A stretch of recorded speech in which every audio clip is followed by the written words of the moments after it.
নমস্কার, চ্যানেল রূপা মুখার্জিতে আপনাদের সকলকে স্বাগত জানাই। আজকের ভিডিওতে রয়েছে পশ্চিমবঙ্গের অবসরপ্রাপ্ত সরকারি কর্মচারীদের জন্য অত্যন্ত গুরুত্বপূর্ণ একটি বড় আপডেট। দীর্ঘদিন ধরে আটকে থাকা পেনশনের বকেয়া এরিয়া নিয়ে অবশেষে বড় সিদ্ধান্ত নেওয়া হয়েছে। রাজ্য সরকার জানিয়েছেন ২০০৮ সাল থেকে ২০১৫ সাল পর্যন্ত যাদের পেনশনের এরিয়ার বিভিন্ন প্রযুক্তিগত ও ব্যাংক সমস্যার কারণে আটকে ছিল, তাদের সেই বকেয়া অর্থ ধাপে ধাপে পরিশোধ করা হবে। সবচেয়ে গুরুত্বপূর্ণ বিষয় হলো চলতি মাসের প্রথম ধাপে মোট বকেয়া অর্থের প্রায় ৫০% সংশ্লিষ্ট পেনশনভোগীদের ব্যাংক অ্যাকাউন্টে পাঠিয়ে দেওয়ার সিদ্ধান্ত হয়েছে। এই সিদ্ধান্ত নেওয়া হয়েছে নবান্নের মুখ্যমন্ত্রীর প্রধান উপদেষ্টা সুব্রত গুপ্ত এবং সংগ্রামী যৌথ মঞ্চের প্রতিনিধিদের মধ্যে অনুষ্ঠিত বৈঠকে। এই বৈঠকে দীর্ঘদিনের এই সমস্যার সমাধানে সম্মতি জানানো হয়েছে। এখন প্রশ্ন হলো, এত বছর টাকা আটকে ছিল কেন? জানা যাচ্ছে ২০১৫ সালের সময় বিভিন্ন ব্যাংকের অনলাইন পেনশন ব্যবস্থা পুরোপুরি সুসংহত না থাকায় বহু অবসরপ্রাপ্ত সরকারি কর্মচারী পেনশনের এরিয়ার আটকে যায়। এরপর বহুবার বিষয়টি সরকারের নজরে আনা হলেও সমস্যার সমাধান হয়নি।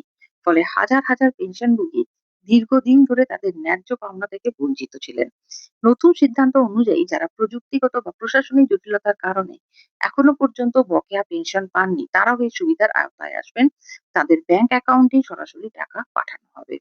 সরকার জানিয়েছে প্রথম ধাপে আনুমানিক হিসাব অনুযায়ী মোট বকেয়ার ৫০% দেওয়া হবে। এরপর অডিট ও নির্ভুল হিসাব সম্পূর্ণ হওয়ার পরে অবশিষ্ট ৫০% ধাপে ধাপে প্রদান করা হবে।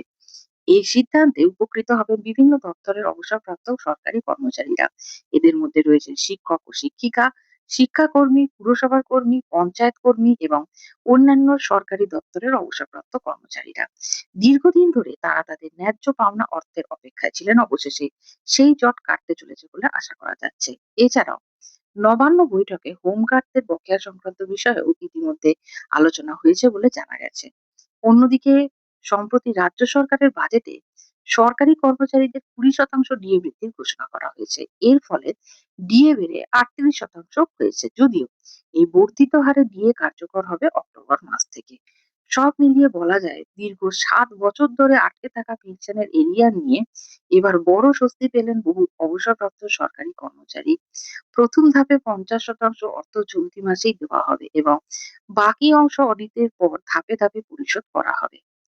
আপনি যদি পশ্চিমবঙ্গের সরকারি চাকরি, পেনশন, ডিএ, নিয়োগ, SLST, WB, CS, PSC, net, TET বা অন্যান্য চাকরির নিয়মিত খবর জানতে চান, তাহলে অবশ্যই আমাদের চ্যানেলটি সাবস্ক্রাইব করুন। ভিডিওটি ভালো লাগলে লাইক করুন, শেয়ার করুন এবং আপনার মতামত কমেন্টে জানাতে ভুলবেন না। ধন্যবাদ। নমস্কার।